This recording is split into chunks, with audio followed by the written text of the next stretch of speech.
Necesitamos que la Iglesia de Jesucristo crezca en santidad, porque probablemente estemos viviendo el último avivamiento ahora.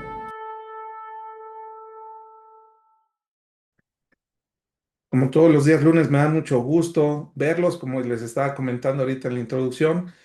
Un lunes más, una semana más que estamos iniciando para estudiar la palabra de Dios. Estamos en este estudio, un panorama breve del Antiguo Testamento con una perspectiva nuevo testamentaria. ¿Por qué llegamos a la cruz? Esa es la gran pregunta que como cristianos nos hacemos. ¿No había otra forma, Dios, de que pudieras redimirnos? ¿Por qué tenías que mandar a tu hijo a morir en una cruz, en una muerte tan horrible? Y todo esto lo estamos empezando a comprender a la luz del Antiguo Pacto, del Antiguo Testamento. ¿Por qué era necesario? El día de hoy estamos estudiando el libro de Nehemías. Son solamente 13 capítulos. Nehemías fue contemporáneo de Esdras y también de Esther, más o menos, ¿verdad? Entonces, más o menos las historias van más o menos juntas. Estamos en el año 423 antes de Cristo y recordemos que hubo un silencio de 400 años donde Dios ya no habló por medio de ningún profeta, hasta que habló por medio del ángel Gabriel, anunciando el nacimiento de Juan el Bautista y evidentemente también de Jesucristo, primo hermano de Juan el Bautista. Así que estamos llegando ya cerca del Nuevo Testamento, la culminación del plan redentor de Dios, ese plan que Dios generó según las Escrituras desde la eternidad para redimirnos, porque dice la Escritura que desde antes que Dios hiciera el mundo, antes de que Dios fundara el mundo, Él ya nos tenía en su mente a todos los que habríamos de creer en Él. Dios ya nos había amado a nosotros y ahora estaba ejecutando ese plan maravilloso o estaba por ejecutar este plan, pero era necesario primero que el ser humano viera su necesidad y su necesidad para ser redimido, y por eso es que están pasando todas las cosas que nosotros entendemos y vemos. Voy a poner en sus pantallas la presentación que como siempre he elaborado para ir ilustrando la enseñanza bíblica. Bueno, iniciamos entonces con Nehemías, el libro de Nehemías, la historia de la reconstrucción y de la reforma en Jerusalén o del avivamiento religioso. Comenzamos, como siempre, dando el autor y la fecha de la redacción del libro.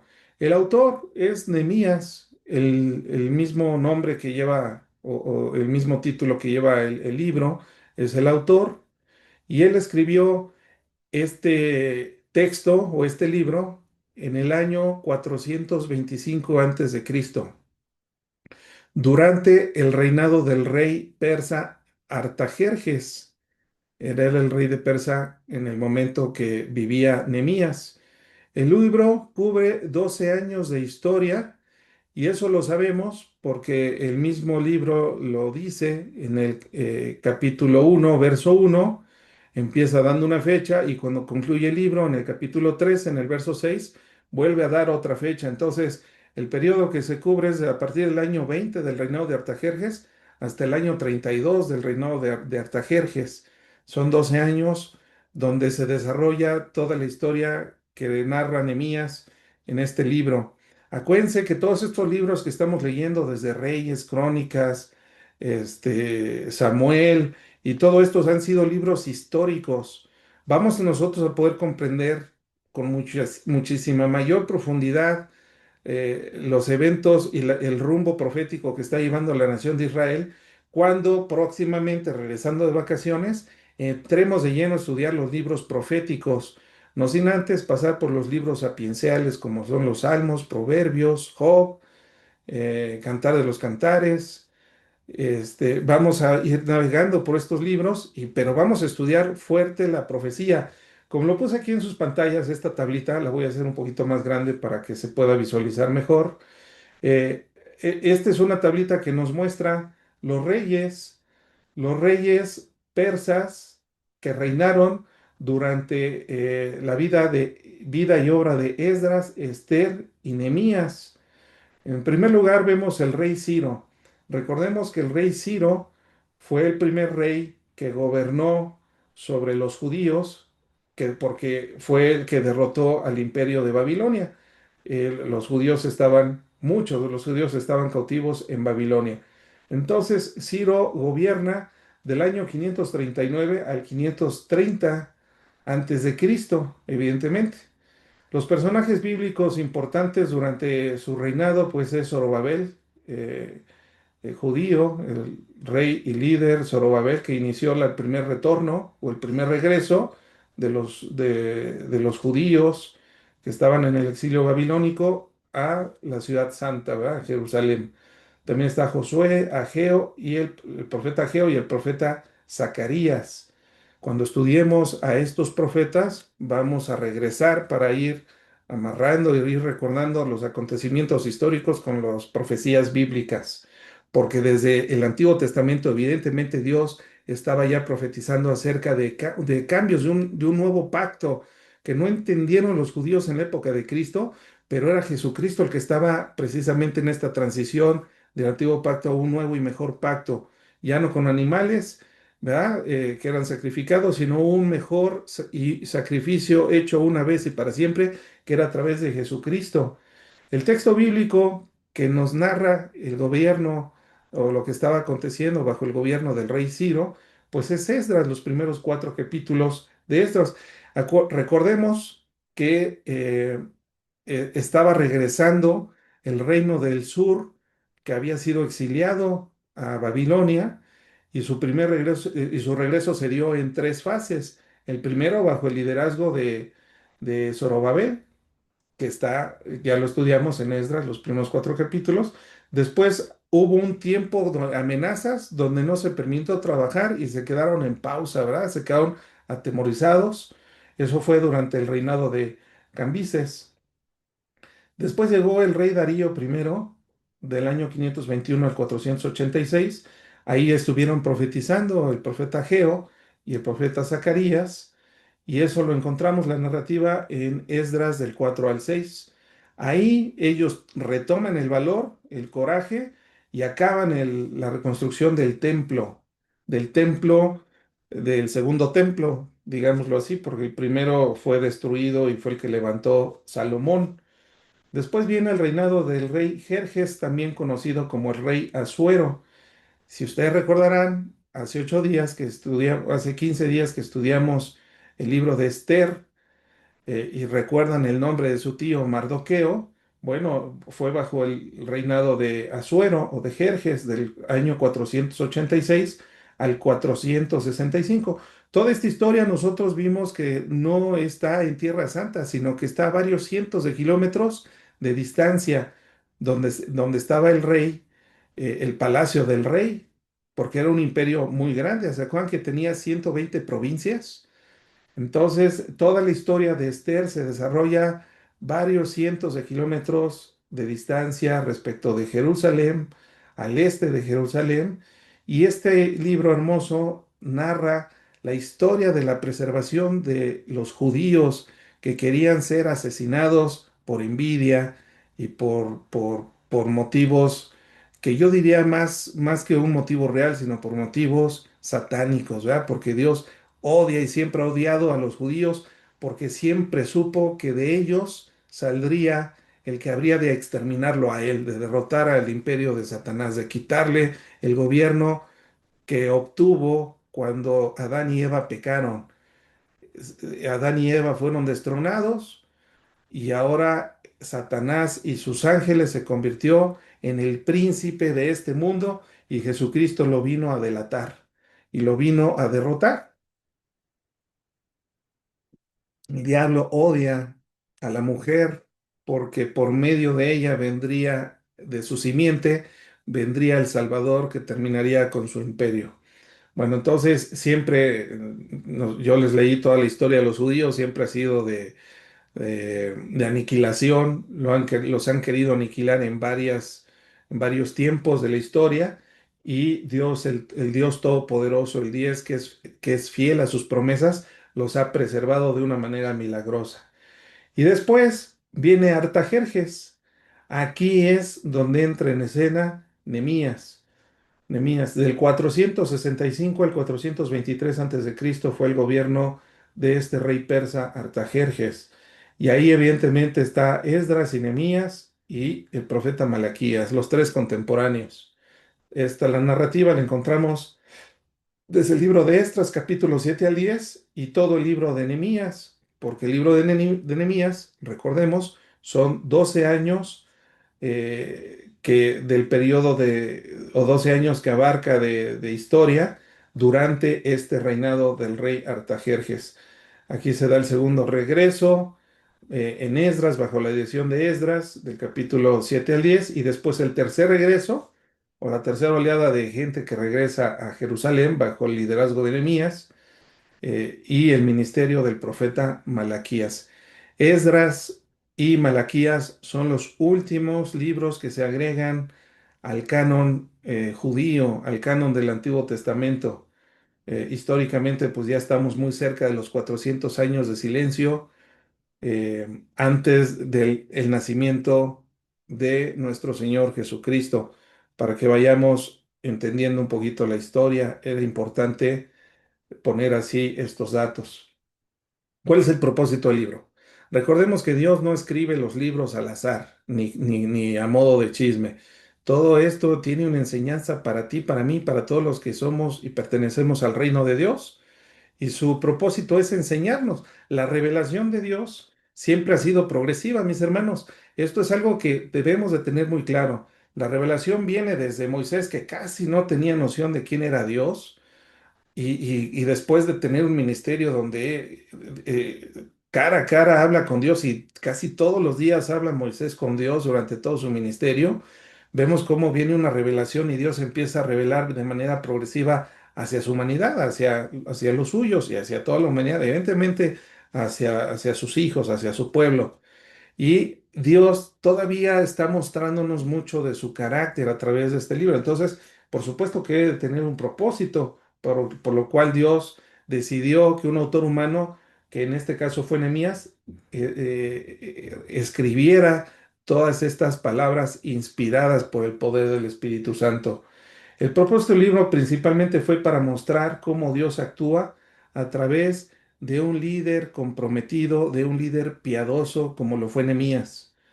El libro registra la edificación, la fortificación y el restablecimiento de la santa ciudad de Jerusalén.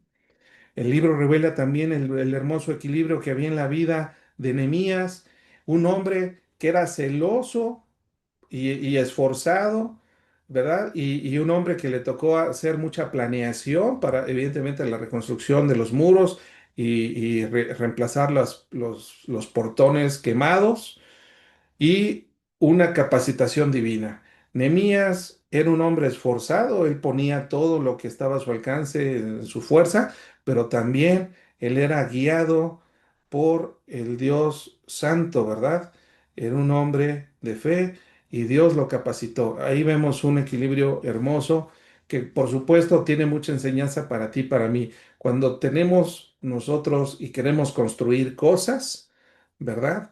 Necesitamos ser personas con carácter, personas determinadas, personas que no se dan por vencidas a la primera, ni a la segunda, ni a la tercera, sino ahí están persistiendo hasta que tienen éxito. Pero por otro lado no son autosuficientes, reconocen la grandeza de Dios. Entonces en este libro vamos a ver cómo este personaje piadoso, Nehemías, pudo hacer este equilibrio, ¿verdad? Entre sí, hacer esfuerzo, no dejárselo todo a Dios y por supuesto depender de Dios y no creer solamente en él mismo, ¿verdad? Como los motivadores actuales que te dicen, sí, sí puedes, échale ganas no, y Dios, ¿dónde está, verdad? Ahí nosotros podemos aprender mucho de este hermoso equilibrio. Bueno, continuamos. Ahora viene, ¿cuál es el contexto histórico? El contexto histórico es que Dios fue fiel no solamente a las promesas de bendición que tenía para su pueblo, sino también Dios es fiel para los juicios que estuvo advirtiendo bajo los profetas, varios profetas, entre ellos Isaías, Jeremías, Ezequiel y tantos profetas, Malaquías, Ageo, etcétera, de juicio. Esto lo vamos a ver con detalle cuando estudiemos los profetas mayores y los profetas menores. Esto va a ser muy hermoso porque ahí vamos a ver también la profecía de cómo Dios iba apuntando hacia la necesidad de depender de Él y de un mejor pacto, ¿verdad? La promesa donde ya vendría el Espíritu Santo sobre los suyos para darles ese poder, empoderarlos. Tenemos que recordar cómo Dios, siendo fiel a sus promesas de juicio, se las cumplió primero al reino del norte, llamado Israel, donde todos sus reyes, ahora que estudiamos los reyes, todos fracasaron y nadie hizo lo bueno y lo correcto delante de los ojos de Dios. Por lo tanto, ellos fueron los primeros en caer en el exilio bajo el imperio asirio. En el año 722 a.C., fueron llevados a la cautividad y además fueron dispersados por todo el mundo antiguo conocido. Por lo tanto, las 10 tribus del norte se les dice el reino desaparecido, ¿verdad? Y después hay un periodo donde se queda el reino solitario, el reino del sur, llamado Judá. Este reino también fracasó, aunque sí tuvo algunos reyes piadosos que hicieron las cosas conforme a la voluntad de Dios. También llegó a juicio, porque también se corrompieron. Y ellos tardaron más, pero llegaron en el año 605 al 586 a.C., fueron llevados a la cautividad a Babilonia por Nabucodonosor. Eso lo estudiamos en Segunda de Reyes, capítulo 17. Y Dios utilizó a los babilonios para igualmente tratar con, con el reino del sur, con Judá, y así que los babilonios terminaron saqueando y destruyendo y casi despoblando la santa ciudad de Jerusalén. Evidentemente el templo fue saqueado, se acuerdan que los instrumentos y todos los utensilios, las tazas, las jarras, todos los cubiertos de oro, se los llevó Nabucodonosor y fue saqueada la ciudad. Dios los disciplinó, como lo profetizó Jeremías en el capítulo 25, verso 11. Por 70 años iban a estar bajo la cautividad del imperio babilónico. Pero algo pasa, ¿verdad? Viene la profecía que 70 años están determinados para estar bajo la cautividad y después iban a regresar. Ahorita vamos a estudiar cómo lo podemos ligar con el profeta Daniel y la profecía de las 70 semanas de Daniel. Ahorita más adelante lo vamos a ir avanzando. Ahora, ¿quién es Nehemías? Esa es la pregunta que nosotros, bueno, el libro nos responde desde el principio. Nehemías era un judío que era copero del rey. Su función como copero hacía que tuviera una relación muy cercana con el rey y de mucha confianza. Imagínense, él tenía que probar de lo que le daban al rey por si venía intoxicado, pues que no llegara al rey, ¿no? Sino el copero era como ese conejillo, ¿verdad? Que tenía que probar todos los alimentos y de la copa del rey para protegerlo.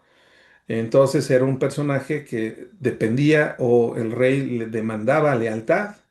Pero hay unos datos históricos muy interesantes que seguramente pasamos desapercibidos y hasta que no tomamos un estudio como este, podemos nosotros comprender. Por ejemplo, un dato interesante es que Esther, ¿se acuerdan de Esther? Que bajo el liderazgo de ella, su valentía y el liderazgo de su tío Mardoqueo, libraron del exterminio a todos los judíos. Bueno, resulta ser que Esther era la madrastra de el rey Artajerjes. ¿Se acuerdan que Esther fue nombrada reina?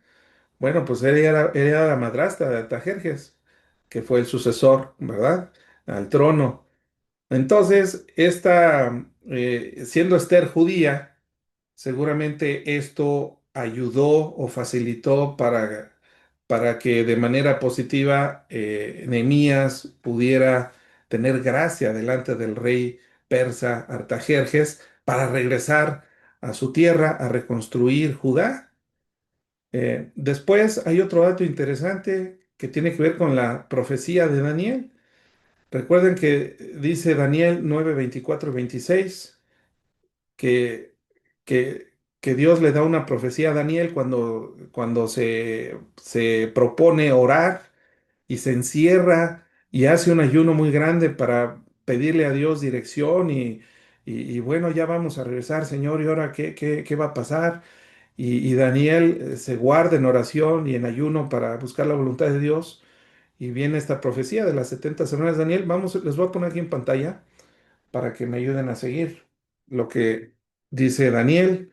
Daniel 9 24 al 26 dice así: 70 semanas están determinadas sobre tu pueblo y sobre tu santa ciudad para terminar, fíjense, tres propósitos: para terminar la prevaricación, para poner fin al pecado y expiar la iniquidad. 70 semanas están determinadas. Después dice, para traer la justicia perdurable y para sellar la visión y la profecía y ungir al santo de los santos.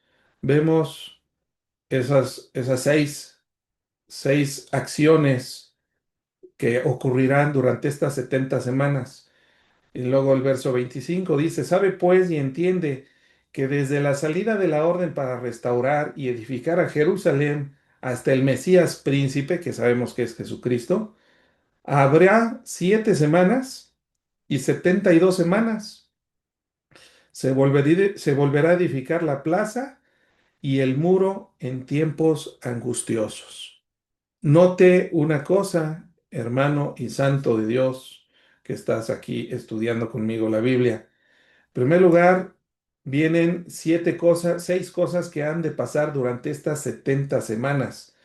Son semanas de años. Siete, 7 años es una semana de años. Esa era la forma de expresarse en esos tiempos. Para nosotros, nosotros no tenemos semanas de años, ¿verdad? Simplemente todo lo mencionamos en años. Bueno, en estos tiempos se hablaba así, 70 semanas de años. 70 semanas son de 7 años, son 490 años. 490 años habrían de pasar, dice, sobre tu pueblo, ¿qué pueblo? Judá, ¿verdad? Y sobre tu santa ciudad, ¿quién es la santa ciudad? ¿O cuál es la santa ciudad? Jerusalén. Para terminar, y luego vienen, yo lo puedo dividir o lo dividimos en dos bloques de 3 cosas. Primero, terminar la prevaricación y poner fin al pecado. Eso Cristo lo logró. En su primer advenimiento, Cristo al morir en esa cruz y nosotros a partir de que Cristo muere en esa cruz y resucita, y luego viene el día Pentecostés y nace la iglesia cristiana, nacemos, nacemos como iglesia donde ya no hay judíos o gentiles, sino que ahora somos un solo pueblo. Eso lo hace Jesucristo en su primer advenimiento. En su primera venida, Él termina con la muerte, porque ahora todos los que mueren en la fe en Cristo, entonces ya no mueren para siempre, ¿verdad? Entonces, terminar la prevaricación, poner fin al pecado, ahí está. Eso es lo que hizo Cristo, expiar la iniquidad. Cristo ya nos expió, ¿verdad? Nos limpió de nuestros pecados. Esa sangre hermosa derramada en esa cruz nos ha limpiado de nuestros pecados y ahora somos libres. Ahora, pero no para seguir pecando, sino para amarlo, ¿verdad? A Él y para convertirnos en siervos suyos, siervos de justicia. Y después dice, para traer justicia perdonable. No sé tú qué opines, pero hasta ahorita hay mucha maldad en el mundo. Hay guerras, hay homicidios, hay envidias, hay borracheras, hay cárteles que están ahorita tomando control de nuestro país, guerras. Entonces, la justicia perdurable no ha llegado. Eso va a llegar, según la profecía, la escatología, cuando Cristo regrese por segunda vez. Por eso lo podemos dividir en dos partes. Las primeras 3 acciones las hace Cristo en su primera venida. Y las siguientes 3 las va a hacer Cristo en su segunda regreso. Y en el camino, en este inter, tú y yo hemos sido salvados y rescatados. La iglesia es la que está creciendo. Y cada vez más personas llegan a la fe por medio de la fe en el Evangelio y en la predicación del Evangelio de Jesucristo, que es lo que estamos estudiando los días jueves. Y que este jueves vamos a terminar el Evangelio de Mateo. ¿Verdad? Bueno. Y dice, sellar la visión y la profecía. Toda profecía será cumplida en la segunda venida de Cristo. Y ungir al santo de los santos, porque ahora Jesucristo va a gobernar desde Jerusalén, no solamente a toda la nación de Israel, sino a todo el mundo completo, a todas las naciones y a todas las personas que sobrevivan a la gran tribulación. Entonces, son estas 70 semanas, 69 ya transcurrieron, ¿verdad? Pero ¿desde cuándo empieza a contar estos 490 años? El verso 25 no lo dice. Sabe pues y entiende que desde la salida de la orden para restaurar y edificar a Jerusalén, esta orden, ¿quién la dio? Artajerjes. ¿A quién se la dio? A Nehemías. Desde que Artajerjes dio la orden para restaurar y edificar Jerusalén hasta Jesucristo, habrá 7 semanas y 72 semanas. Se volverá a edificar la plaza y el muro en tiempos angustiosos. Y si leíste el libro de Nehemías, hubo bastante angustia en esos tiempos, al grado de que estaban ellos luchando o con una mano en la cuchara, ¿verdad? Y edificando el muro, y con la otra mano ahí tenían la espada para defenderse, ¿verdad? Bueno, esa es la relación que tiene con la profecía de las 70 semanas de Daniel. Artajerjes da esta orden para la reconstrucción y le da una carta a Nehemías para que vaya y siga con el plan, no de Nehemías, sino de Dios que estaba haciendo en su soberanía. Había elegido a Nehemías para esto. Vamos a ver un poquito el bosquejo. El libro lo podemos bosquejar en dos grandes secciones. Del capítulo 1 al 7 viene la reconstrucción del muro. Ahí es cuando vemos a Nehemías orando por el remanente en Israel. Cuando Nehemías vivía en Persia en el año 445, recibió unas noticias de que los muros estaban destruidos y sus pórticos quemados, sus puertas quemadas. Eso lo vamos a ver. La segunda parte tiene que ver con el avivamiento.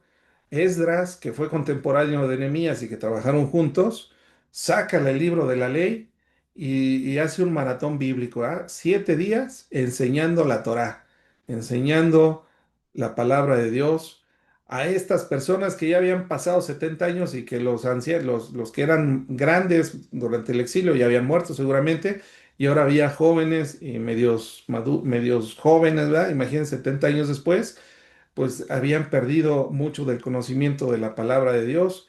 Entonces se les da una clase intensiva. Esdras, que era sacerdote y profeta, les da una clase, ¿verdad? De la Torá. El escriba Esdras lo hace, y eso lo encontramos en el capítulo 8 al 13. Bueno, seguimos avanzando. Eh, Viene la petición de Nehemías en el capítulo 2, pero bueno, antes de pasar al capítulo 2, vamos a leer un poquito de lo que está pasando en Nehemías capítulo 1. Vamos a leer los primeros 11 versículos. Dice, palabras de Nehemías, ahí viene la autoría, ¿verdad? Judicada a Nehemías, hijo de Acalías. Aconteció que en el mes de Quisleu, en el año 20, estando yo en Susa, capital del reino, que vino Anani, uno de mis hermanos, con algunos varones de Judá, y les pregunté por los judíos que habían escapado, que habían quedado de la cautividad y por Jerusalén. Y me dijeron, el remanente, los que quedaron de la cautividad allí en la provincia, están en gran mal y afrenta, y el muro de Jerusalén derribado y sus puertas quemadas a fuego. Cuando oí estas palabras, me senté y lloré e hice duelo por algunos días, y ayuné y lloré delante del Dios de los cielos, y dije, te ruego, oh Jehová, Dios de los cielos, fuerte, grande y temible, que guarde el pacto y la misericordia a los que aman y guardan sus mandamientos.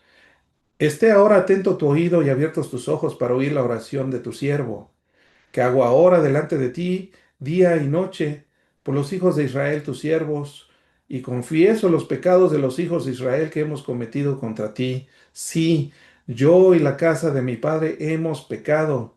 En extremo nos hemos corrompido contra ti, y no hemos guardado los mandamientos, estatutos y preceptos que diste a Moisés, tu siervo.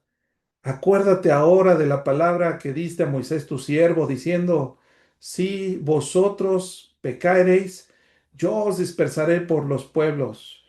Pero si os volveos a mí y guardares mis mandamientos y los pusieres por obra, aquí voy a hacer un paréntesis, Deuteronomio capítulo 30. Ahí viene esto que está haciendo referencia Nehemías. Levítico 26:33 también. Dice, pero si os volvéis a mí y guardares mis mandamientos y los pusieres por obra, aunque vuestra dispersión fuere hasta el extremo de los cielos, de allí os recogeré y os traeré al lugar que escogí para hacer habitar allí mi nombre. Deuteronomio 30, versos del 1 al 5. Estos pues son tus siervos y tu pueblo, los cuales redimiste con tu gran poder y con tu mano poderosa. Te ruego, oh Jehová, esté ahora atento tu oído a la oración de tu siervo y a la oración de tus siervos, quienes desean reverenciar tu nombre.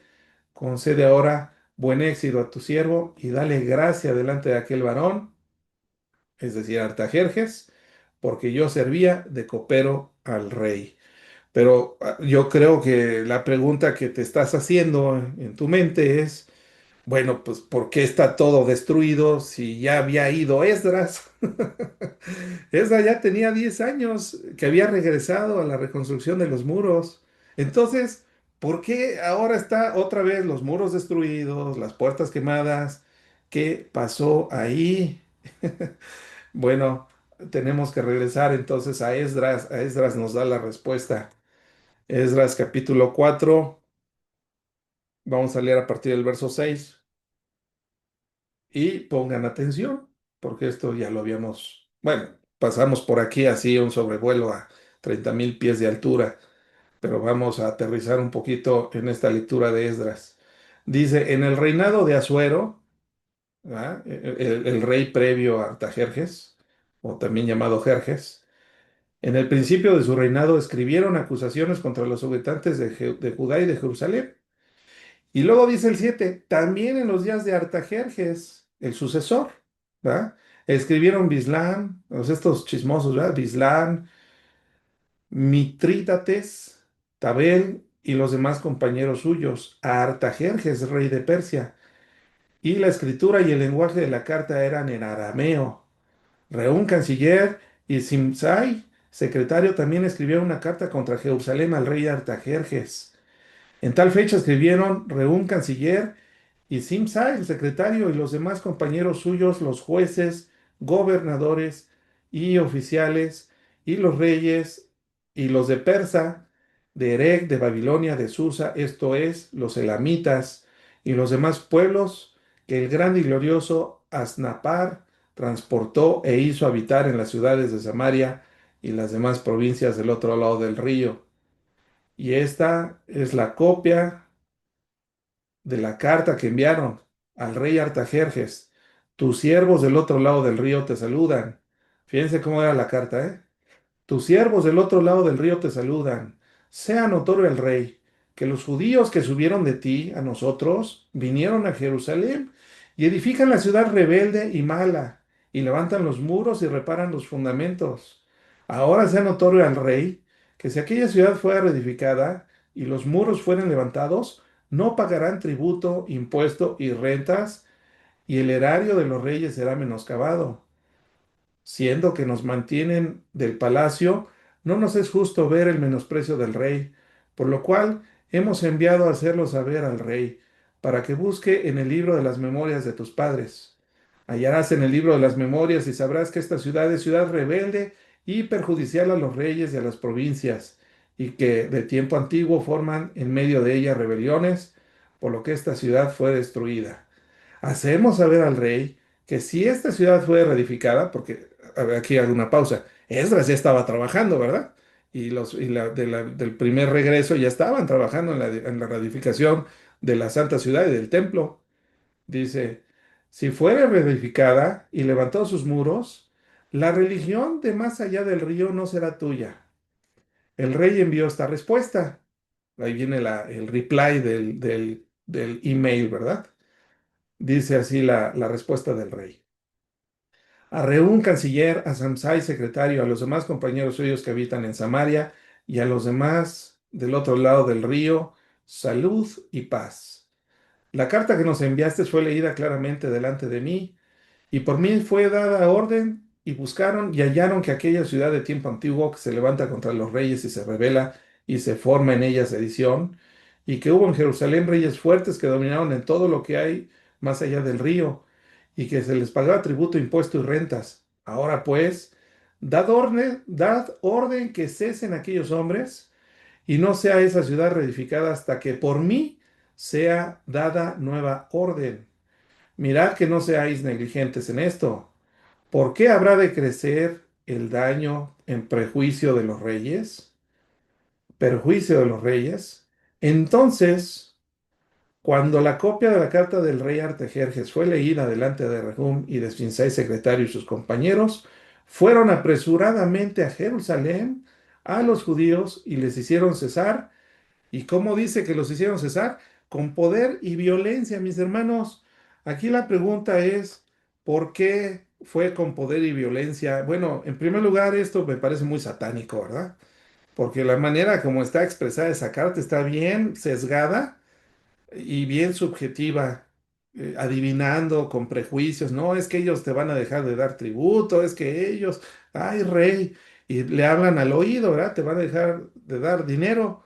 Y, todo una carta, una redacción para que la respuesta del rey Artajerjes pues fuera obvia, ¿verdad?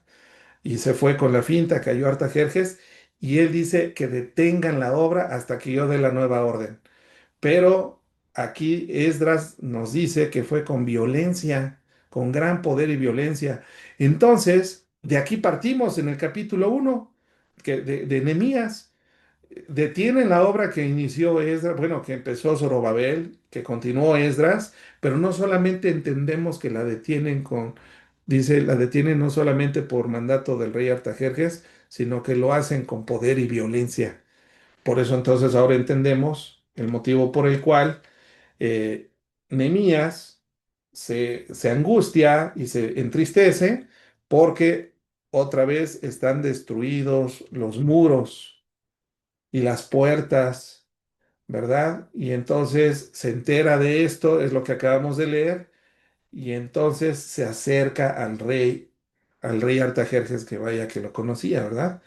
Continúa la lectura, verso 12 dice, verso 1 dice, sucedió en el mes de Nisán, en el año 20 del rey Artajerjes, que estando ya el vino delante de él, tomé el vino, fíjense cómo está en primera persona, está Nehemías hablando, ¿verdad? Tomé el vino y lo serví al rey. Y como yo no había estado triste antes en su presencia, me dijo el rey, ¿por qué está triste tu rostro? Pues no estás enfermo, sino, no es esto, sino quebranto de corazón. Entonces temí en gran manera y le dije al rey, para siempre vive el rey, ¿cómo no estará triste mi rostro cuando la ciudad, casa de los sepulcros de mis padres, está desierta y sus puertas consumidas por el fuego? Me dijo el rey, ¿qué cosa pides? Entonces oré al Dios de los cielos y dije al rey, si le place al rey y tu siervo ha hallado gracia delante de ti, envíame a Judá, a la ciudad de los sepulcros de mis padres y la reedificaré. Entonces el rey me dijo, y la reina estaba sentada junto a él, ¿cuánto durará tu viaje y cuándo volverás? Y agradó al rey enviarme después que yo le señalé el tiempo. ¿Cuánto tiempo le señaló? No dice aquí, pero sí sabemos que fueron 12 años, ¿verdad? Dice el verso 7. Además dije al rey, si le place al rey que se me den cartas para que los gobernadores al otro lado del río, para que me franqueen el paso hasta que llegue a Judá, y carta para Saf, guarda del bosque del rey, para que me dé madera para enmaderar las puertas del palacio de la casa y para el muro de la ciudad y la casa en que yo estaré. Y me lo concedió el rey según la benéfica mano de mi Dios sobre mí. Fíjense cómo Nehemías le da gloria a Dios, ¿verdad? Le da gloria a Dios y no le da gloria al rey, porque Nehemías, así como tú y yo lo sabemos, podemos depender de nuestro jefe, del director, del que me digas, del presidente, pero detrás de todo esto está la soberanía de Dios que gobierna a todos, ¿verdad? Y a todo el mundo. Entonces aquí le da la gloria a Dios, ¿verdad? Según la benéfica mano de mi Dios sobre mí y obviamente como Dios se lo concede, evidentemente el rey Artajerjes cede, ¿verdad? Nadie se puede resistir a la voluntad del Todopoderoso. Dice, bueno, y entonces aquí es cuando inicia la historia, capítulo 2. Regreso a la presentación. Ah, no, la presentación está acá. Y dice así, capítulo 4. Viene la respuesta de Nehemías. Ahí podemos encontrar a los opositores. Siempre va a haber opositores, personas que están en contra de Dios y en contra de los hijos de Dios. Siempre va a haber gente que se oponga en el camino, gente guiada y ni siquiera saben que son guiadas por el enemigo, ¿verdad? Y hay oposición y no es la excepción. Aquí en el capítulo 4 viene una gran oposición, pero ¿qué creen? Nehemías era un hombre piadoso y era un hombre valiente, un ejemplo para todos nosotros. Dice, cuando yo, Sanballat, que nosotros edificábamos el muro, se enojó y se enfureció en gran manera e hizo escarnio de los judíos. Y habló delante de sus hermanos y del ejército de Samaria y dijo, ¿qué hacen estos débiles judíos? ¿Se les permitirá volver a ofrecer sus sacrificios? ¿Acabarán en un día? ¿Resucitarán de los montones del polvo las piedras que fueron quemadas? Y estaba junto a él Tobías Amonita, el cual dijo, lo que ellos edifican del muro de piedra, si subiera una zorra lo derribará. Oye, oh Dios nuestro, aquí está la oración de Nehemías, ¿verdad? Dice, oye, oh Dios nuestro, que somos objeto de menosprecio, y vuelve el bandón de ellos sobre su cabeza, y entrégalos por despojo en tierra de su cautiverio. No cubra su iniquidad, ni su pecado sea borrado delante de ti, porque se airaron contra los que edificaban. Edificamos pues el muro y toda la muralla fue terminada hasta la mitad de su altura, porque el pueblo tuvo ánimo para trabajar.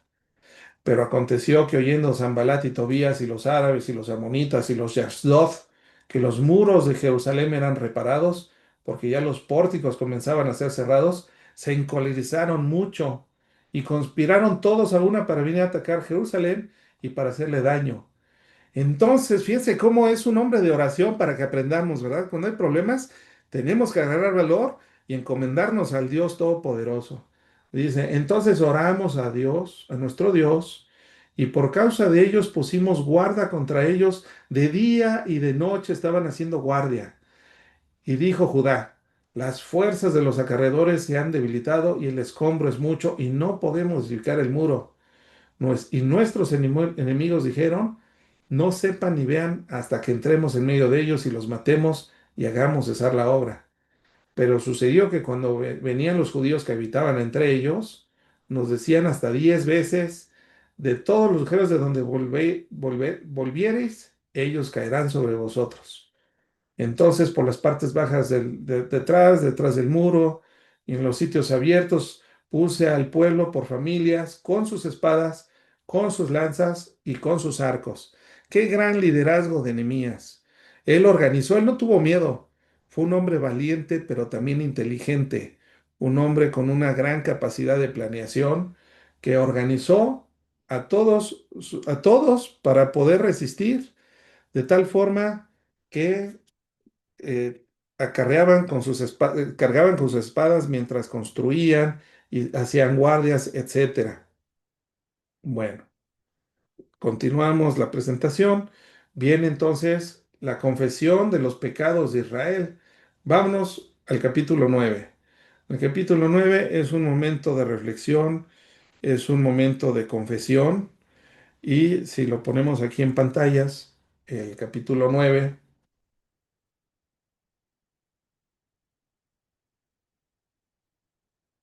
a partir del verso 5 nada más por temas de tiempo. Y dijeron los levitas Jesúa, Cadmiel, Bani, Asabnías, Serebías, Odías, Sebanías y Petaías, levantaos, bendecid a Jehová vuestro Dios desde la eternidad y hasta la eternidad, y bendigas el nombre tuyo, glorioso y alto, sobre toda bendición y alabanza. Tú solo eres Jehová. Tú hiciste los cielos y los cielos de los cielos con todo su ejército, la tierra y todo lo que está en ella, los mares y todo lo que hay en ellos, y tú vivificas todas estas cosas y los ejércitos de los cielos te adoran. Como ellos tenían una noción muy clara ya, a estas alturas, de Dios, de su poder y de su fuerza, de su soberanía, de su tamaño, de su grandeza. Tú eres, oh Jehová, el Dios que escogiste a Abraham y lo sacaste de Ur de los Caldeos y le pusiste el nombre Abraham y hallaste fiel su corazón delante de ti e hiciste pacto con él para darle la tierra del cananeo, del eteo, del amorreo, del fereceo, del jebuseo, del jerseo, para darla a su descendencia y cumpliste tu palabra porque eres justo. Aquí vemos entonces a que también hay teología, ¿verdad? Conocen su historia. Y miraste la aflicción de nuestros padres, que ya estudiamos en el Éxodo, ¿verdad? Y oíste exclamar el clamor de ellos en el Mar Rojo, y ahí hizo un milagro poderoso y abrió el mar para que cruzaran en seco por él. E hiciste señales y maravillas contra Faraón, las 10 plagas, contra todos sus siervos, contra todo el pueblo de su tierra, porque sabías que habían procedido con soberbia contra ellos, y te hiciste nombre grande como en este día. Dividiste el mar entre... O sea, ahí empiezan a orar, empiezan a clamar al poder de Dios. Dice el verso 17, el 17 dice, eh, pero tú eres Dios. Fíjense, para que lo sepamos, los que son nuevos en la fe, vayan aprendiendo, ¿verdad? Vayamos aprendiendo.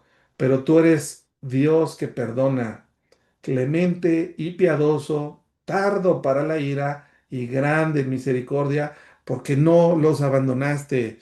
Porque si Dios no fuera más piadoso que justo, nos hubiera terminado a todos y tú y yo no estuviéramos ahorita aquí. Pero el carácter de Dios es así, es perdonador, es clemente, es piadoso.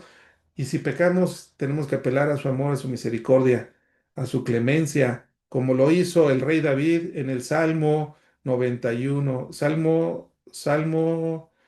Eh,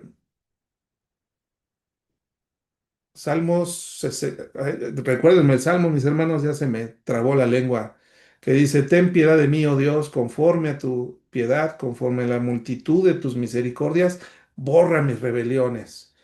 Ajá.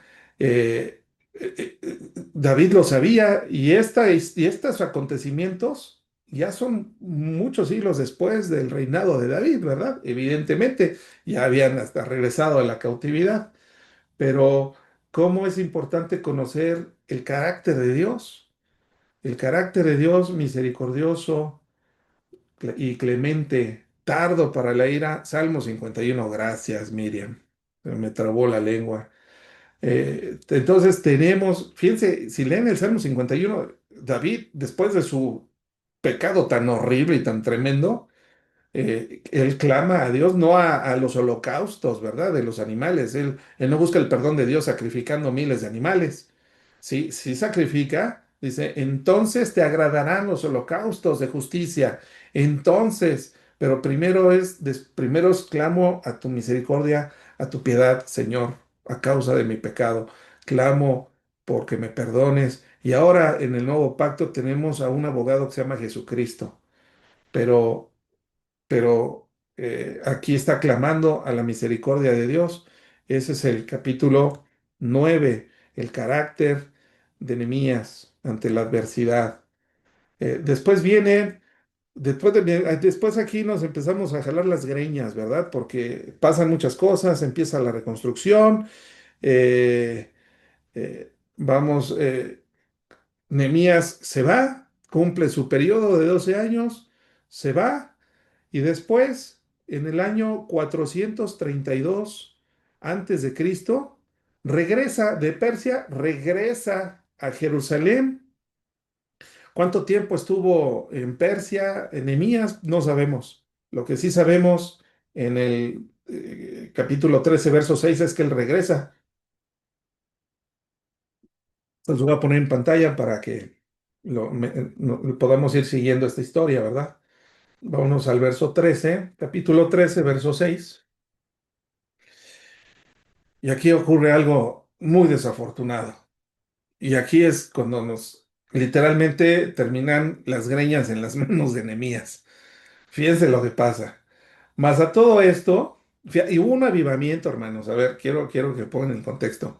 Hay un esfuerzo, son 3 oleadas de regreso para reconstruir la santa ciudad, el templo, los muros, las puertas quemadas. Zorobabel, Esdras y ahora está Nehemías. Estén en el intermedio, lo salva del exterminio.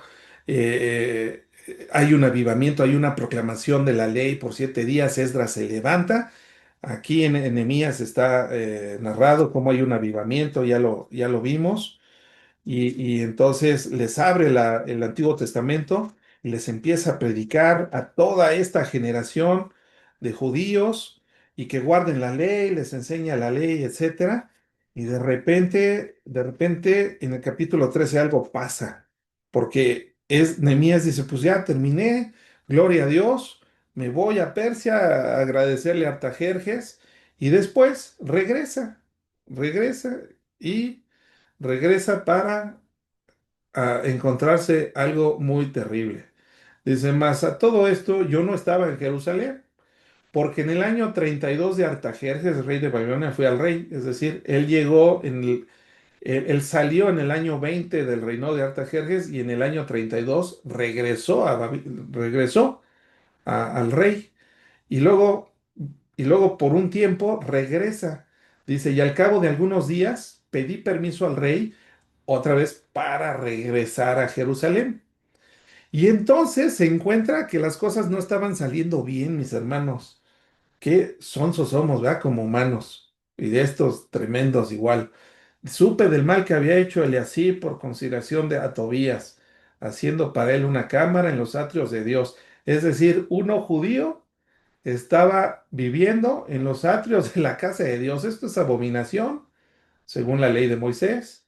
Y me dolió en gran manera, y arrojé todos los muebles de la casa de Tobías fuera de la cámara, pues porque para no contaminar con un gentil viviendo dentro de la casa de Dios, ¿verdad? Y dije que limpiesen las cámaras. Y luego dice que encontró las porciones de las levitas no habían sido dadas, o sea, se estaban transando los diezmos. Y luego los levitas ya no hacían servicio, ya se habían ido cada quien a su heredad, a su casa. Y luego, ¿qué más encontró? No respetaban el día de reposo. Fíjense, en aquellos días vi en Judá algunos que pisaban en lagares en el día de reposo, Dios mío. No estaban guardando el Sabbat y acarreaban haces y cargaban asnos con vino. O sea, nadie estaba haciendo las cosas que debían haber hecho. Los mismos pecados, mis hermanos, los mismos pecados que fue que el juicio de Dios cayó para ellos para llevarlos a la cautividad. Tremendo lo que estaba pasando. Estaban profanando el día de reposo. Después seguían encontrando cosas terribles. Se empezaron a casar con mujeres no judías. Dice, habían tomado mujeres de Ashdod, amonitas y moabitas. Y acuérdense que Dios no quería que se mezclaran. ¿Por qué? Porque iban a regresar al paganismo, a adorar a dioses a los dioses de sus mujeres. Por eso Dios quiere que si vas a casarte con alguien, que sea alguien de la fe. Si es adoradora de la Santa Muerte o atea, pues seguramente te va a llevar, o sea, no vas a tener la bendición de Dios y seguramente te vas a convertir a su religión, ¿verdad? Dice, y la mitad de los hijos. Y le recita, no tomaréis de sus hijas para vuestros hijos, ni para vosotros mismos. Bueno, fue tan tremendo esto que peleó con ellos, bueno, hasta las greñas les arrancó. Qué tremendo, ¿eh? Imagínense la indignación de Nehemías. Dice, los maldije y les di unos trancazos, me los puse parejos. Era celo santo, ¿verdad? No es que fuera peleonero Nehemías, es que era tremendo cómo es posible que regresaran a los mismos pecados que les habían llevado a la cautividad. Les dio sus trancazos y hasta las greñas les arrancó. No, y así termina el libro, ¿no? ¿No pecó por esto Salomón, rey de Israel? Bueno, y todo esto termina con este versículo, dice. y la ofrenda para la leña en los tiempos señalados. Acuérdate de mí, oh Dios, para mí. Yo me quedo con esta frase, ¿ah? Acuérdate, Señor, que al menos lo intenté. Acuérdate, Señor, que al menos de mí no quedó. Me esforcé, hice todo lo que pude, hice todo y mira qué desgracia está pasando otra vez. Están haciendo las cosas mal. Bueno, todo esto, mis hermanos, evidentemente debe tener una enseñanza para nosotros. ¿Cuál es entonces? ¿Con qué nos debemos de quedar nosotros? Hay un periodo de silencio, 400 años, donde Dios ya no vuelve a hablar por medio de ningún profeta hasta que nace, ¿verdad? Y se profetiza el nacimiento de Juan el Bautista. Nehemías lidió, como lo puse aquí la pantalla, con adversidades y oposición continua mientras se construía Jerusalén. Su perseverancia resalta la importancia de la fe frente a los desafíos, un tema común en la narrativa bíblica que se encuentra reflejado en el Nuevo Testamento. Jesús, Jesús y la superación de las divisiones. Cristo, fíjense, por eso podemos nosotros entender un poquito más el Nuevo Testamento, ¿verdad? Conociendo todas estas historias, porque Cristo derriba la división de la humanidad. ¿Por qué? Porque aquí Esdras y Nehemías, Zorobabel, estaban luchando por volver a construir los muros para separar lo santo de lo profano, ¿va? De lo secular. Después de una lucha tremenda que tuvieron estos grandes líderes e hijos de Dios, santos de Dios, regresa el pueblo a repetir los mismos pecados que los llevaron al exilio. Entonces yo creo que en las cabezas estaba, acabará esta generación post-exílica en la misma manera que sus padres, o sea, serán exiliados por segunda vez el reino del sur, porque el reino del norte ya ni existía, ¿verdad? Fueron dispersados. Los muros y las puertas estaban de cierta manera demarcando el lugar santo del lugar secular, lo puro de lo impuro, los judíos de los no judíos. El mismo velo que separaba el lugar santo, el lugar santísimo dentro del templo, hacía una separación entre Dios y la humanidad pecaminosa. No podían estar juntos, por eso estaba este velo que nosotros vimos el jueves pasado en Mateo capítulo 27, y que con la muerte de Cristo veíamos que se rasgó de arriba hacia abajo. Un velo muy grande, muy fuerte, muy grueso, fue rasgado, ¿verdad? Por el poder de Dios después de la muerte de Cristo, porque Cristo vino a derribar precisamente ese muro que separaba a la humanidad del judío, del gentil, y eso lo dice el apóstol Pablo, y lo podemos entonces ahora comprender mejor, lo que escribió en Efesios 2, capítulos 14 al 18. Dice, porque Jesús, hablando de Cristo, Él es nuestra paz, que de ambos pueblos, judío, no judío, judíos y gentiles, de ambos pueblos hizo uno, derribando la pared intermedia de separación, aboliendo en su carne las enemistades, la ley de los mandamientos expresados en ordenanzas, o sea, el antiguo pacto, y crear en sí mismo de los dos un solo y nuevo hombre que es un pueblo, un nuevo pueblo de Dios, formados por judíos y no judíos, o judíos y gentiles, haciendo la paz. Y mediante la cruz reconciliar con Dios a ambos en un solo cuerpo, matando en ella las enemistades,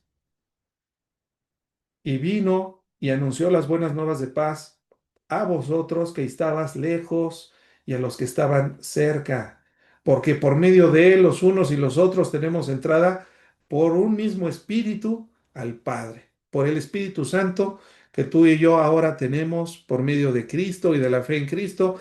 Ahora tenemos el sello del Espíritu Santo en nosotros, y ahora nosotros somos parte del pueblo de Dios. Y ya no es judío o si eres gentil, sino aquel que tiene el Espíritu de Dios es ahora unido al pueblo santo de Dios. Ciertamente los judíos no creen en Cristo, ¿verdad? Y solamente es por medio de la fe en Cristo por quien hay perdón de pecados y reconciliación. Pero sabemos también por la profecía, la escatología, que los judíos van a creer en Cristo cuando se levante el anticristo y los obligue a adorarlo a Él. Ellos entonces les será quitado ese velo porque no han podido ver a Cristo como el Mesías esperado y profetizado en la Torá, en el Tanaj, ¿verdad? En el Talmud. El Tanaj, que es la Biblia hebrea, ellos entonces ahora van a entender y mirarán, como dice Isaías 53, mirarán al que traspasaron y se lamentarán. Y muchos judíos se convertirán a Cristo, ¿verdad? Pero 2/3 de los judíos van a ser asesinados por el anticristo. Entonces, mis hermanos, seguimos en la batalla, pero esto para ti, para mí, debe de ser ahora de una mayor profundidad de entender, o deberíamos entender con mayor profundidad las cartas de los apóstoles, el Nuevo Testamento, la necesidad que teníamos de Dios para no regresar después de llegar a Cristo a de donde nos sacó el Señor. Porque ahora por medio del Espíritu Santo podemos permanecer firmes y fieles y en un camino de santidad. Lo que antes la gente, como no tenía el Espíritu Santo en ellos, ¿qué es lo que sucedía? Regresaban constantemente de la porquería donde Dios los había sacado. Por eso Dios lo profetizó: pondré en ellos un corazón nuevo, un corazón de carne, y quitaré ese corazón de piedra, y pondré mi espíritu dentro de ellos. Eso lo encontramos en muchas profecías de los profetas mayores y profetas menores en el Antiguo Testamento, pero a la fecha no lo han podido entender. Pero algún día, y no muy lejano, lo van a comprender ellos. Y gracias a Dios por Jesucristo y por esta fe tan grande, por esta salvación tan grande que nos ha dado por medio del Evangelio, de creer en el Evangelio. Ya es tiempo, ya nos pasamos aquí unos minutos. Les agradezco a todos su atención. Nos vemos el próximo jueves para terminar y concluir con el Evangelio de Mateo. Y dentro de 8 días estaremos estudiando el libro de Job. Oremos, mis hermanos. Padre Santo, en el nombre de Jesús te damos gracias por tu palabra tan hermosa, Señor, por esta historia de rebeldía, pero también de victoria, Señor. Gracias porque solamente Cristo pudo haber derribado esa pared intermedia que nos dividía, Señor, esos muros que nos separaban de ti. Y ahora nos has unido a tu pueblo, Señor. Gracias por esta salvación tan grande. Bendice a todas las personas que se discipulan conmigo, que estudian conmigo la Biblia en un estudio, por ejemplo, ahorita en vivo, Señor, o por medio de una grabación. Bendícelos a ellos y a sus familias, que sean luz, Señor. Que la Biblia y el Evangelio les resplandezca en sus corazones y que produzcan mucho fruto, Señor, para tu gloria, Señor. Gracias, Padre, en el precioso nombre de Cristo Jesús. Amén. Gobiernas la nación con tu palabra, Señor. Te exaltaremos, Dios poderoso. De ti canta la creación, llenas todo.